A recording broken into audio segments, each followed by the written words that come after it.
اس پر حضرت سعد بن معاذ رضی اللہ عنہ نے رغبت ظاہر کی کہ اسے قتل کر دیں، لیکن حضرت سعد بن عبادہ پر، جو عبداللہ بن ابی کے قبیلے خزرج کے سردار تھے، قبائلی حمیت غالب آ گئی اور دونوں طرف سے ترش کلامی ہو گئی، جس کے نتیجے میں دونوں قبیلے بھڑک اٹھے۔ رسول اللہ صلی اللہ علیہ وآلہ وسلم نے خاصی مشکل سے انہیں خاموش کیا، پھر خود بھی خاموش ہو گئے۔ ادھر حضرت عائشہ رضی اللہ عنہ کا حال یہ تھا کہ وہ غزوے سے واپس آتے ہی بیمار پڑ گئیں اور 1 مہینے تک مسلسل بیمار رہیں۔ انہیں اس تہمت کے بارے میں کچھ بھی معلوم نہ تھا، البتہ انہیں یہ بات کھٹکتی رہتی تھی کہ بیماری کی حالت میں رسول اللہ صلی اللہ علیہ وآلہ وسلم کی طرف سے جو لطف و عنایت ہوا کرتی تھی، اب وہ نظر نہیں آ رہی تھی۔ بیماری ختم ہوئی تو وہ ایک رات مستہ کے ہمراہ قضائے حاجت کے لیے میدان میں گئیں۔ اتفاق سے مستہ اپنی چادر میں پھنس کر پھسل گئیں اور اس پر انہوں نے اپنے بیٹے کو بد دعا دی۔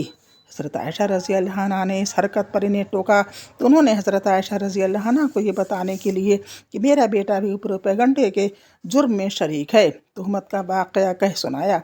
حضرت عائشہ رضی اللہ عنہ نے واپس آ کر اس خبر کا ٹھیک پتہ لگانے کی غرض سے رسول اللہ صلی اللہ علیہ وآلہ وسلم سے والدین کے پاس جانے کی اجازت چاہی۔ پھر اجازت پا کر والدین کے پاس تشریف لے گئیں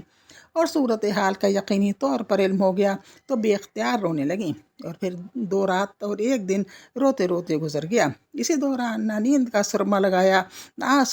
آنسو کی جھڑی رکی۔ وہ محسوس کرتی تھیں کہ روتے روتے کلیجہ شق ہو جائے گا۔ اسی حالت میں رسول اللہ صلی اللہ علیہ وآلہ وسلم تشریف لائے، کلمہ شہادت پر مشتمل خطبہ پڑھا اور اما بات کہہ کر فرمایا: اے عائشہ رضی اللہ عنہ، مجھے تمہارے متعلق ایسی اور ایسی بات کا پتہ لگا ہے، اگر تم اس سے بری ہو تو اللہ تعالیٰ عنہ قریب تمہاری برات ظاہر فرما دے گا، اور اگر خدا نخواستہ تم سے کوئی گناہ سرزد ہو گیا ہے تو تم اللہ تعالیٰ سے مغفرت مانگو اور توبہ کرو، کیونکہ بندہ جب اپنے گناہ کا اقرار کر کے اللہ کے حضور توبہ کرتا ہے تو اللہ تعالیٰ اس کی توبہ قبول کر لیتا ہے۔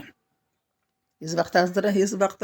حضرت عائشہ رضی اللہ عنہ کے آنسو ایک دم تھم گئے اور اب انہیں آنسو کا ایک قطرہ بھی محسوس نہ ہو رہا تھا۔ انہوں نے اپنے والدین سے کہا کہ وہ آپ کو جواب دیں، لیکن ان کی سمجھ میں نہ آیا کہ کیا جواب دیں۔ اس کے بعد حضرت عائشہ رضی اللہ عنہ نے خود ہی کہا: واللہ میں جانتی ہوں کہ یہ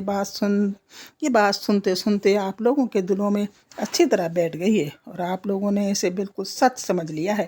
اس لیے اب اگر میں یہ کہوں کہ میں بری ہوں اور اللہ خوب جانتا ہے کہ میں بری ہوں تو آپ لوگ میری بات سچ نہ سمجھیں گے، اور اگر میں کسی بات کا اعتراف کر لوں حالانکہ اللہ خوب جانتا ہے کہ میں اس سے بری ہوں تو آپ لوگ صحیح مان لیں گے۔ ایسی صورت میں واللہ میرے لیے اور آپ لوگوں کے لیے وہی مثل ہے جسے حضرت یوسف علیہ السلام کے والد نے کہا تھا: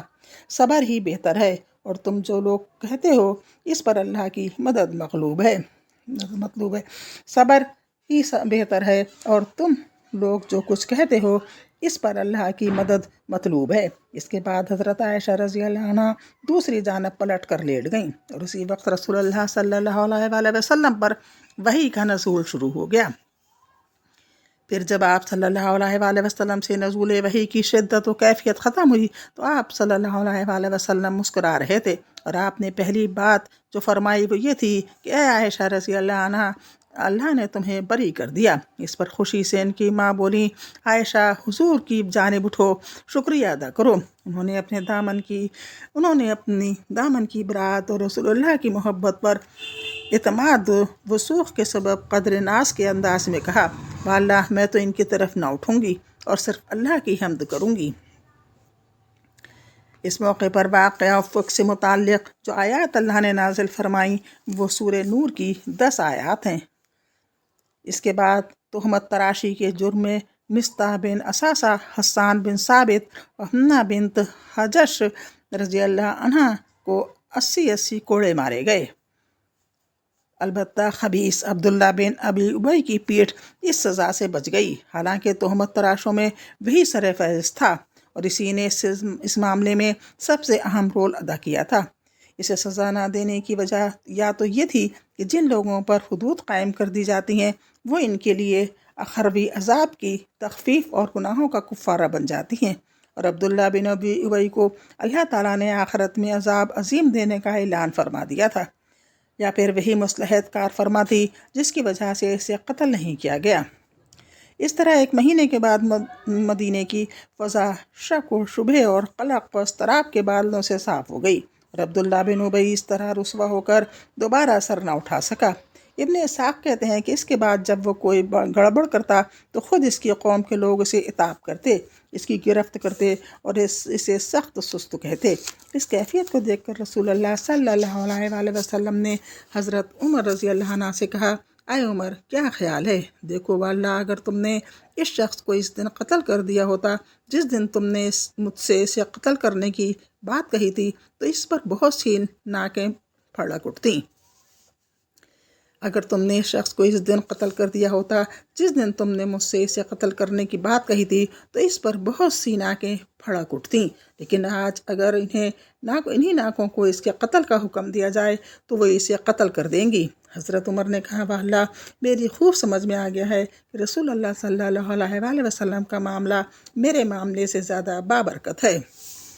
بس اتنا ہے، انشاءاللہ کل پھر ملاقات ہوگی۔ السلام علیکم، اللہ حافظ۔